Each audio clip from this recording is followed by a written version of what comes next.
Section 1. You will hear a student talking to a housing officer about living with a homestay family. First, you have some time to look at questions 1 to 6.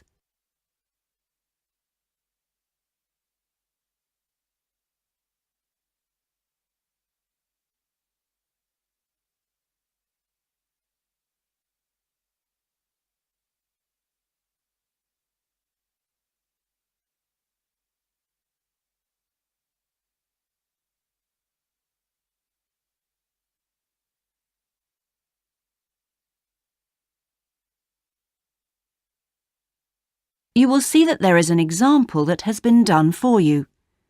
On this occasion only, the conversation relating to this will be played first. Yes, what can I do for you? My friend is in homestay, and she really enjoys it, so I'd like to join a family as well. Okay, so let me get some details. What's your name? My name is Keiko Yuchini. Could you spell your family name for me? It's Yuchini. That's Y-U-I-C-H-I-N-I.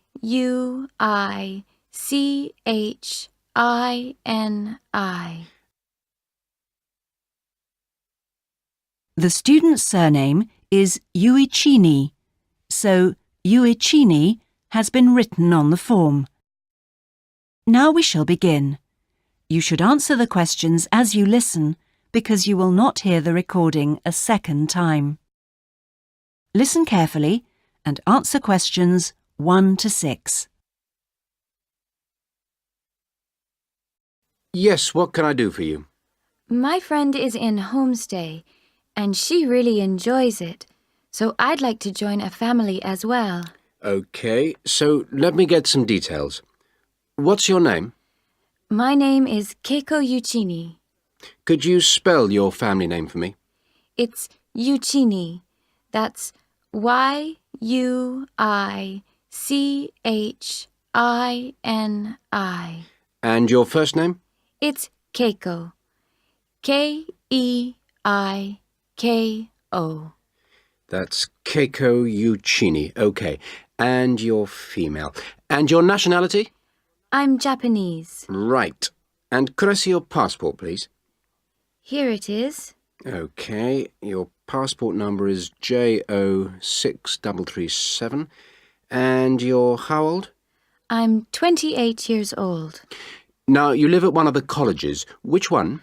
Willow College, room 21C. Right, 21C Willow College. And how long are you planning on staying with Homestay? About 4 months. Longer if I like it. And what course are you enrolled in? Well, I've enrolled for 20 weeks in the Advanced English Studies because I need help with my writing. And I'm nearly at the end of my first 5-week course. Okay. Do you have any preference for a family with children or without children? I like young children, but I'd like to be with older people. You know, adults, someone around my age. Okay. And what about pets? I am a veterinarian, so that's fine. The more the better. Before you hear the rest of the conversation, you have some time to look at questions 7 to 10.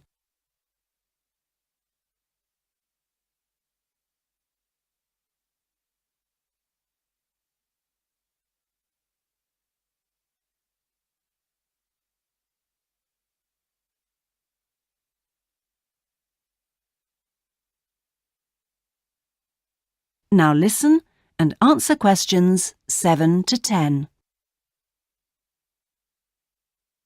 All right. Now, what about you? Are you a vegetarian or do you have any special food requirements? No, I am not a vegetarian, but I don't eat a lot of meat. I really like seafood. And what are your hobbies? I like reading and going to the movies. Do you play any sports?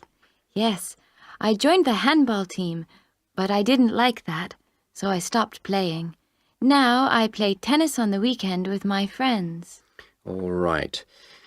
Let's see. Name, age, now the location. Are you familiar with the public transport system? No, I'm not really because I have been living on campus. I've been to the city a few times on the bus, but they are always late. What about the trains? I like catching the train. They are much faster. Now, let me go check on the computer and see who I've got. Listen, leave it with me. I'll check my records and I'll give you details this afternoon. Thank you for helping me. It's a pleasure. Bye. Bye. That is the end of section 1. You now have half a minute to check your answers.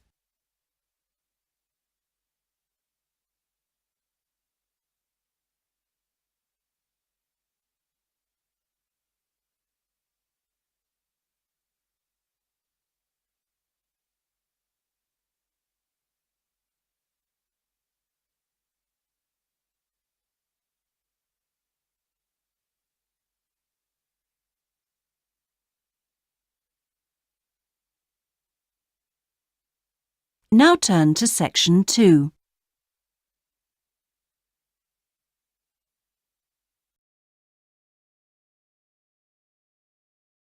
Section 2. You will hear a guide giving a tour of a park. First, you have some time to look at questions 11 to 14.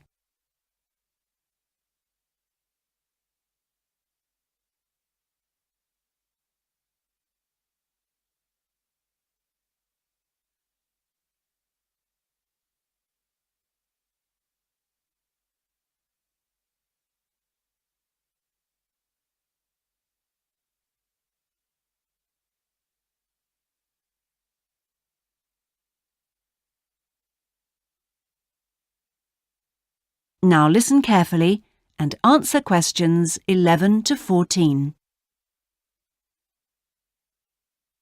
Welcome to all of you. Can everybody see and hear me? Good. I'm Sally, your guide for this tour of the Bicentennial Park. I hope that you're all wearing your most comfortable shoes and that you can keep up the pace. So, let's get underway on our tour around this wonderful park. I'll start today with some general background information. There used to be a lot of factories in this area until the 1960s. Creating the park required the demolition of lots of derelict buildings on the site, so most of the exciting park space all around you was originally warehouses and storehouses. The idea of building a public park here was first discussed when a property developer proposed a high-rise housing development, but the local community wasn't happy. If the land was to be cleaned up, they wanted to use the site for recreation. Residents wanted open space for outdoor activities rather than housing or even an indoor sports complex. Now, to the Bicentennial Park itself. It has two areas, a nature reserve and a formal park with man-made features and gardens. The tall blue and white building in front of us is called the Tower and is the centre point for the formal gardens. It stands 12 metres high, so follow me up the stairs to where we can take advantage of the fantastic views. Before you hear the rest of the tour, you have some time to look at questions 15 to 20.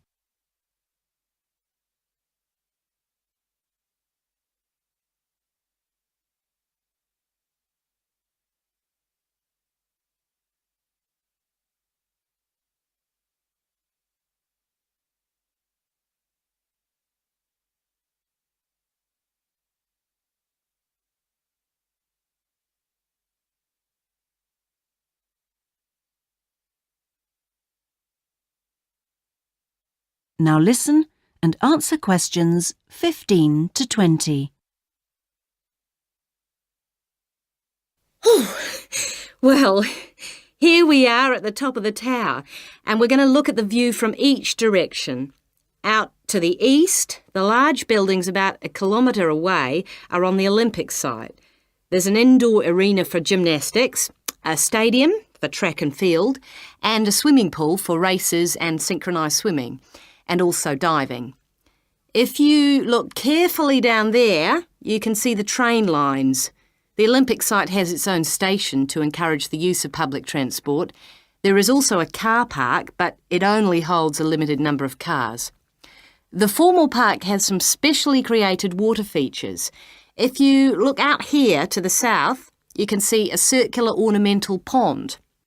And around to the west, you can relax and sit on a bench to smell the flowers in the rose garden.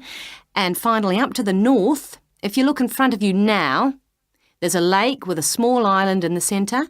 You can hire rowing boats at the boat shed, which you can't see from here. But if you look through the trees, you can see the cafe, which has lovely views across the water. OK, let's climb down now.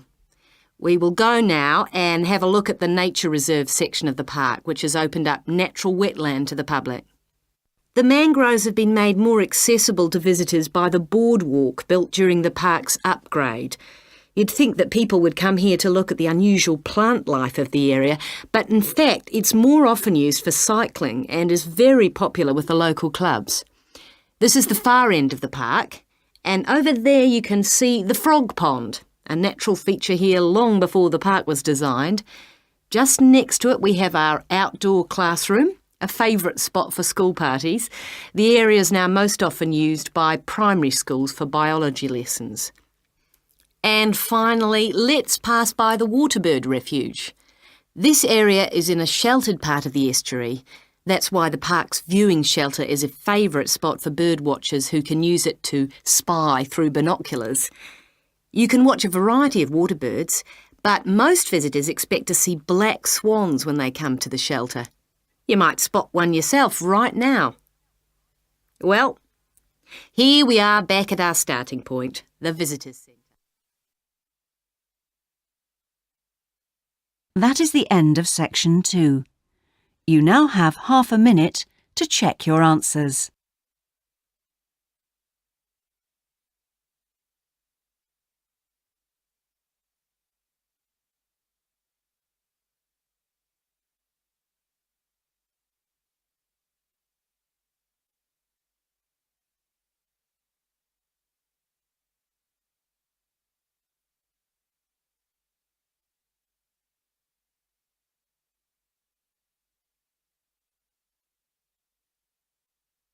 Now turn to section 3.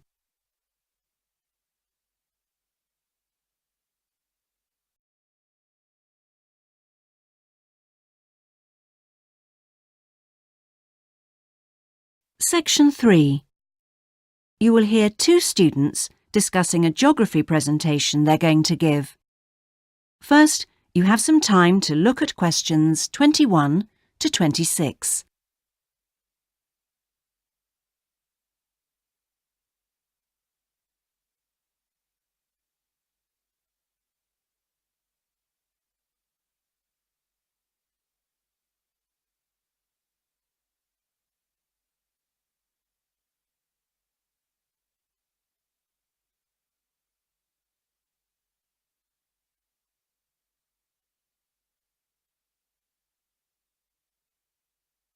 Now listen carefully and answer questions 21 to 26.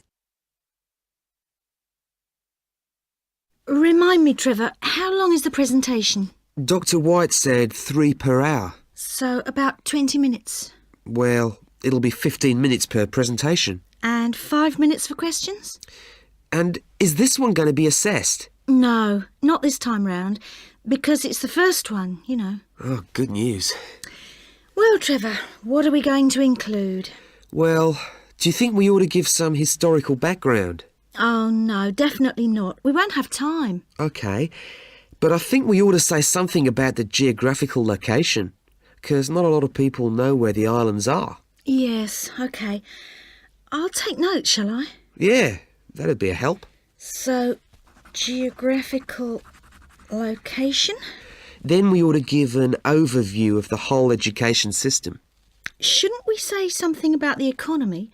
You know, agricultural produce, minerals and so forth? Well, Dr. White said we shouldn't go into that sort of detail. But it's pretty important when you think about it, you know, because it does influence the education system. Look, let's think about that one later, shall we? Let's see how we're doing for time. OK, so general overview of education. Of course. And then the role of English language. No, that goes in the language policy seminar, don't you remember? Are you sure? Positive. All right. So those are the topics we're going to be covering.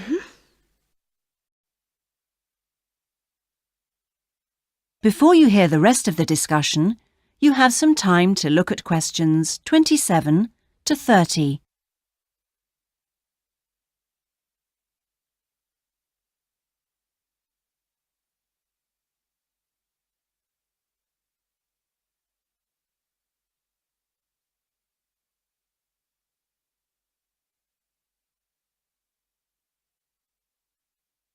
Now listen and answer questions 27 to 30. We need to think about what to prepare. Dr. White said he wanted us to use plenty of visuals and things, and we might as well try them out when we're not being assessed. Well, the most important thing is the overhead projector. No problem. We'll get that from the media room. Must remember to book it. Well, we'll need a map, of course. Probably two. One of the islands, large scale. And one of West Africa. Well, the West African one is no problem. There's one in the resources room. Oh, yeah, of course, the resources room. The islands are going to be more of a problem. Tell you what, there's a very clear map of Santiago in that tourist brochure I showed you last week. Don't you remember it? Oh, yeah, that's right. We can just use the tourist brochure. We also need statistics on several different things. Literacy rates. Yes, and school places. How about the encyclopedia? Nah, not up to date enough. Why don't we call the embassy? Oh, someone's enthusiastic. Well, if something's worth doing. I know, it's worth doing well. OK. We can find out statistics on school places from them as well. Might as well. Look, Julie, it's almost time for our tutorials. We can meet again on Monday, but we need to prepare some stuff before then. That is the end of section 3. You now have half a minute to check your answers.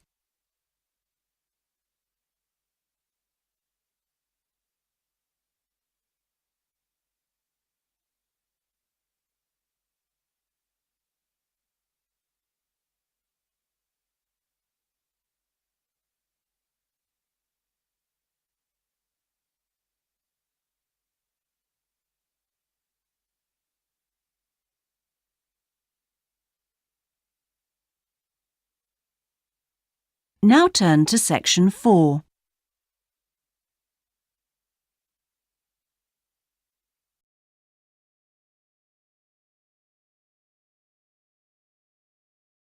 Section 4.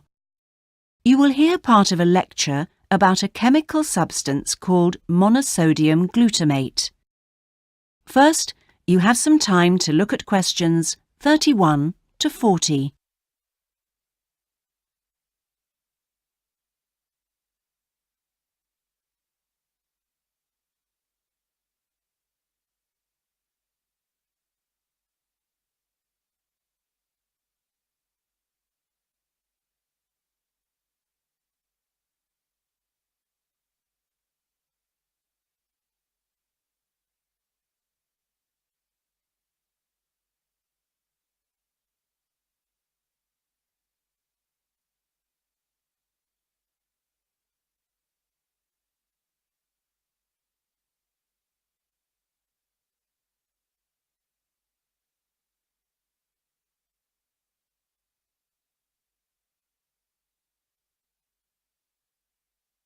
Now listen carefully and answer questions 31 to 40. In today's lecture, I'm going to talk about monosodium glutamate, or MSG as it's more commonly known. Now, MSG, as you probably know, is a flavor enhancer which is used particularly in Chinese and Japanese cooking.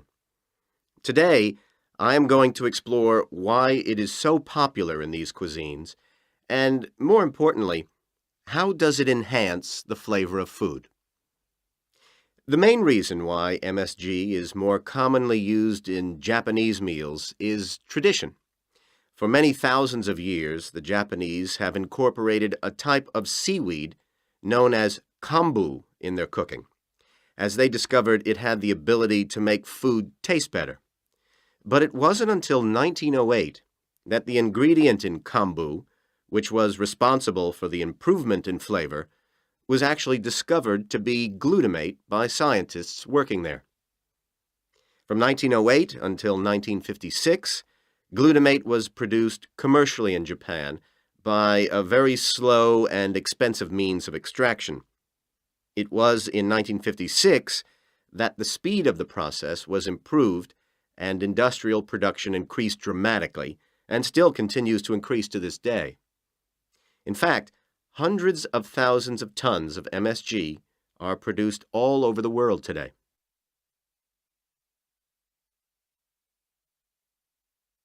So what exactly is MSG? Well, monosodium glutamate contains 78.2% glutamate, 12.2% sodium, and 9.6% water. Glutamate is an amino acid that can be found naturally in all protein-containing foods. So this includes food such as meat and cheese. It is widely known that Chinese and Japanese food contains MSG, but many people don't seem to be aware that it is also used in foods in other parts of the world. For example, it is found in commercially made Italian pizzas, in American fast food, and in Britain, MSG is used in things like potato crisps. So, how exactly does MSG work?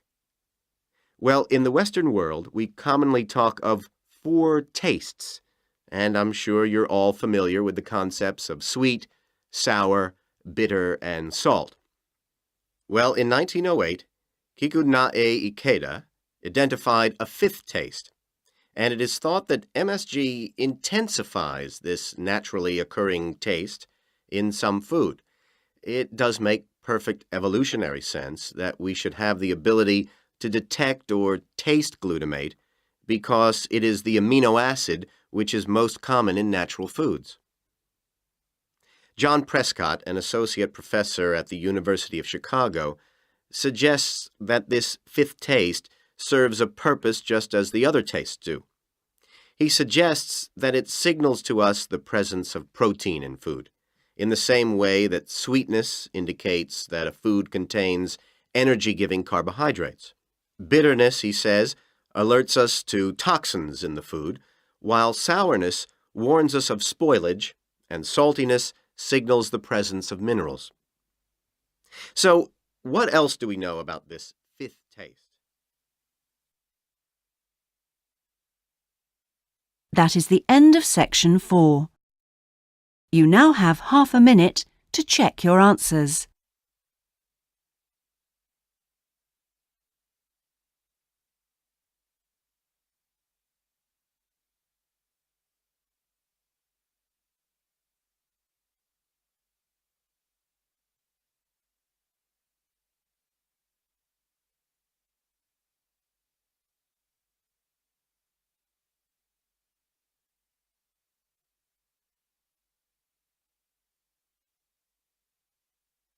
That is the end of the listening test. In the IELTS test, you would now have 10 minutes to transfer your answers to the listening answer sheet.